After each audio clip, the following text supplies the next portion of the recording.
ചൊല്ലിത്തുടങ്ങുന്നു അഷ്റഫുൽ ബശറിൽ സലാമോതുന്നു അരുളിടുന്നു അറബിയിലെ സംഭവമൊന്ന് ഇന്നും മാറ്റലായി പോറ്റിയുള്ളത് ഇത് സംഭവം അക്രമം അനീതിയും നാടുമായും പാലും ഹാരിസൈനെ പോറ്റിരുന്നു ദുഃഖമാകും നിരോധാരമന്ന് നടന്നു ദുഃഖത്താൽ ഹാരിസ് സോദ് തേങ്ങിക്കരഞ്ഞു ദുഃഖമാകും നിരോധാരമന്ന് നടന്നു ദുഃഖത്താൽ ഹാരിസ് സോദ് തേങ്ങിക്കരഞ്ഞു ആദവന്റെ നാമം ചൊല്ലിത്തുടങ്ങുന്നു അഷ്റഫുൽ ബശറിൽ സലാമോതുന്നു അരുളിടുന്നു അറബിയിലെ സംഭവമൊന്ന് എന്നും ആറ്റരായി പോറ്റിയുള്ളത് ഇത് സംഭവം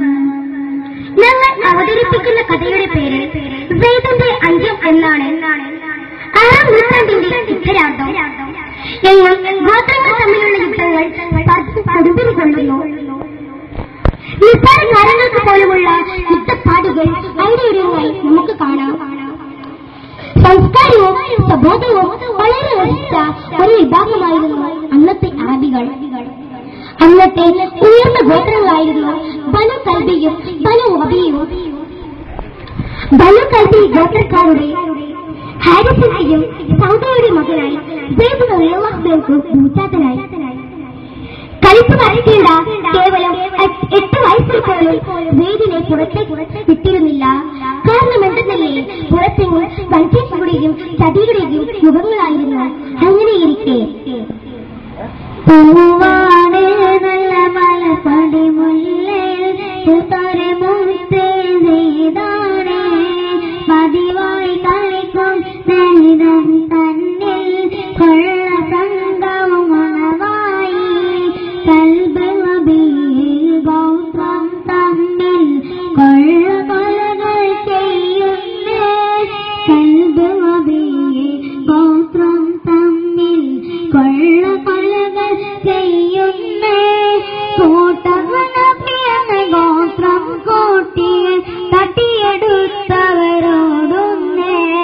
പൂവാണേ നല്ല മലപ്പടി മുല്ലയിൽ ഉണ്ടൊരു മുത്തേ ചെയ്താണ് പതിവായി കളിക്കും നേരം തന്നിൽ ഉള്ള സംഘവും മണവായി ഒരു ദിവസം